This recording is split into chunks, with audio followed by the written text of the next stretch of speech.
राधे राधे। निर्जला एकादशी व्रत कथा, पूरण पूजा विधि। बंधुओं, आज मैं आपको निर्जला एकादशी व्रत कथा श्रवण करवाने जा रही हूँ, जो कि ज्येष्ठ मास के शुक्ल पक्ष की 11 तिथि को होती है। बंधुओं, निर्जला एकादशी का व्रत सभी एकादशियों के व्रत में सर्वश्रेष्ठ और सबसे कठिन माना गया है। पद्म पुराण में इस व्रत की महिमा के बारे में विस्तार से बताया गया है। इस व्रत को करने से आपको सभी एकादशियों का व्रत करने के समान फल की प्राप्ति होगी। पांडवों में भीमसेन को इस व्रत के प्रभाव से स्वर्ग लोक की प्राप्ति हुई। व्रत रखने वालों को निर्जला एकादशी की कथा का पाठ अवश्य करना चाहिए, जो कि इस प्रकार है। युधिष्ठिर ने कहा, हे जनार्दन, आप मुझे निर्जला एकादशी व्रत कथा सुनाएं। तब भगवान श्री कृष्ण बोले, राजन, इसका वर्णन परम धर्मात्मा सत्यवती नंदन व्यास जी करेंगे, क्योंकि ये संपूर्ण शास्त्रों के तत्वज्ञ और वेद वेदांतों के पारंगत विद्वान हैं। तब वेद व्यास जी कहने लगे, दोनों ही पक्षों की एकादशियों को भोजन ना करें। द्वादशी को स्नान आदि से पवित्र हो, फूलों से भगवान केशव की पूजा करके नित्य कर्म समाप्त होने के बाद पहले ब्राह्मणों को भोजन देकर अंत में स्वयं भोजन करें। राजन, जन्ना शोच और मरना शोच में भी एकादशी को भोजन नहीं करना चाहिए। यह सुनकर भीमसेन बोले, परम बुद्धिमान पितामह, मेरी उत्तम बात सुनिए। राजा युधिष्ठिर, माता कुंती, द्रौपदी, अर्जुन, नकुल और सहदेव ये सभी एकादशियों को कभी भोजन नहीं करते तथा मुझसे भी हमेशा ही कहते हैं कि भीमसेन, तुम भी एकादशी को ना खाया करो। किंतु मैं इन लोगों से यही कह दिया करता हूँ कि मुझसे भूख सहन नहीं हो पाएगी। भीमसेन की बात सुनकर व्यास जी ने कहा, यदि तुम्हें स्वर्ग लोक की प्राप्ति अभिष्ट है और नरक को दूषित समझते हो तो दोनों पक्षों की एकादशियों को भोजन ना करो। भीमसेन बोले, महाबुद्धिमान पितामह, मैं आपके सामने सच्ची बात कहता हूँ। एक बार भोजन करके भी मुझसे व्रत नहीं किया जा सकता, फिर उपवास करके तो मैं रह ही कैसे सकता हूँ। मेरे उदर में वृक्क नामक अग्नि सदा प्रज्वलित रहती है, अतः जब मैं बहुत अधिक खाता हूँ तभी यह शांत होती है। इसलिए महामुने, मैं वर्ष भर में केवल एक ही उपवास कर सकता हूँ, जिससे स्वर्ग की प्राप्ति सुलभ हो, जिसके करने से मैं कल्याण का भागी हो सकूं। ऐसा कोई व्रत है तो मुझे अवश्य बताए, उसका मैं पालन अवश्य करूंगा। व्यास जी ने कहा, हे भीम, ज्येष्ठ मास में सूर्य वृष राशि पर हो या मिथुन राशि पर शुक्ल पक्ष में जो एकादशी हो, उसका यत्न पूर्वक निर्जल व्रत करो।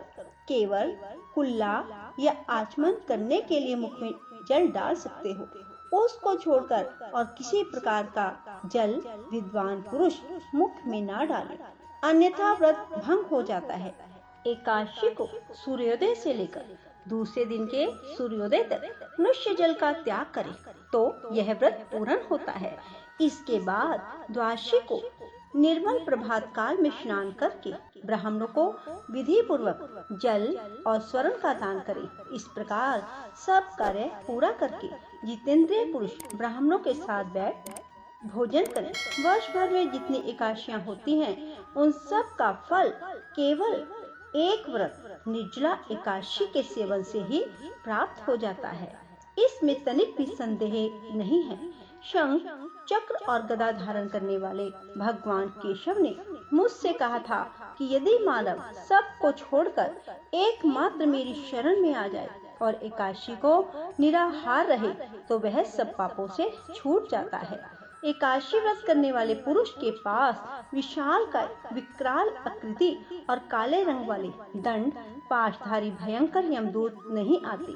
अंतकाल में पीतांबरधारी, सौम्य स्वभाव वाले, हाथ में सुदर्शन धारण करने वाले और मन के समान वेगशाली विष्णु दूत आकर इस वैष्णव पुरुष को भगवान विष्णु के धाम ले जाते हैं। अतः निर्जला एकादशी को पूर्ण यत्न के साथ करके उपवास करें।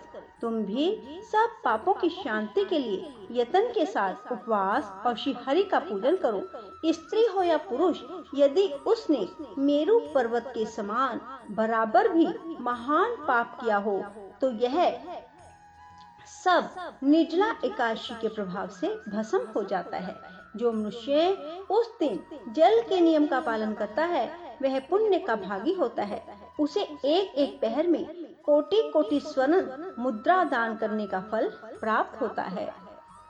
मनुष्य निर्जला एकादशी के दिन स्नान, दान, जप, होम आदि जो कुछ भी करता है वह सब अक्षय होता है।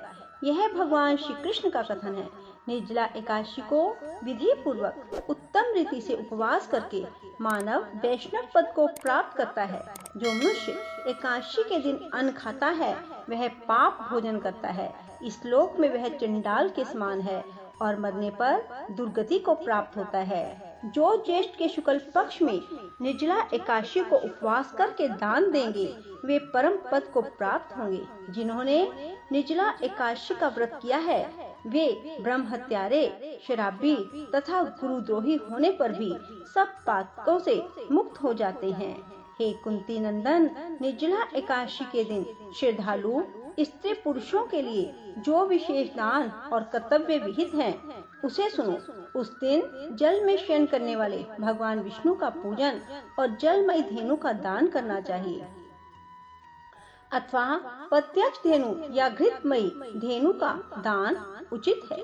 पर्याप्त दक्षिणा और भांति भांति के मिष्ठानों द्वारा यत्न पूर्वक ब्राह्मणों को संतुष्ट करना चाहिए। ऐसा करने से ब्राह्मण अवश्य संतुष्ट होते हैं और उनके संतुष्ट होने पर श्री हरि मोक्ष प्रदान करते हैं।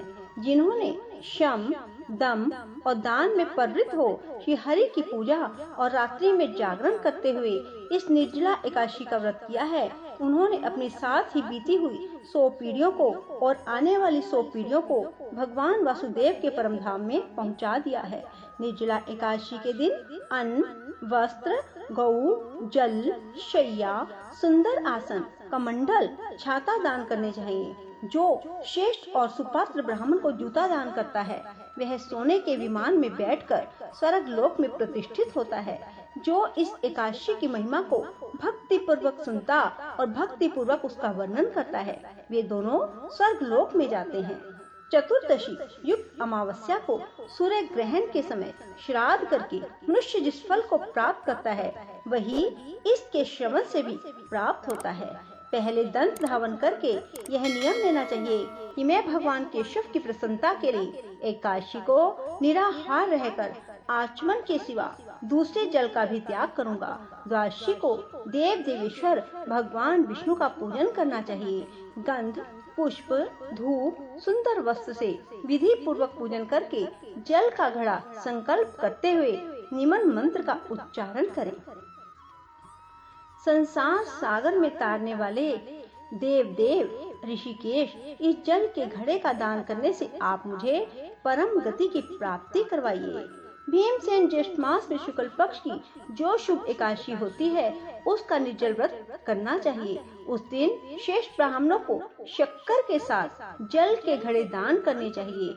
ऐसा करने से मनुष्य भगवान विष्णु के समीप पहुंचकर आनंद का अनुभव करता है। इसके बाद द्वादशी को ब्राह्मण भोजन कराने के बाद स्वयं भोजन करें। जो इस प्रकार पूर्ण रूप से पाप नाशनी एकादशी का व्रत करता है वह सब पापों से मुक्त हो अनामय पद को प्राप्त हो जाता है। बोलो विष्णु भगवान की जय। राधे राधे। जय श्री कृष्णा। बंधुओं, यदि आपको हमारी वीडियो पसंद आए तो इसे लाइक करने के साथ साथ शेयर अवश्य करना और कमेंट बॉक्स में राधे राधे लिखना ना भूलना, ताकि आपको कथा श्रवण का पूर्ण फल प्राप्त हो सके। धन्यवाद।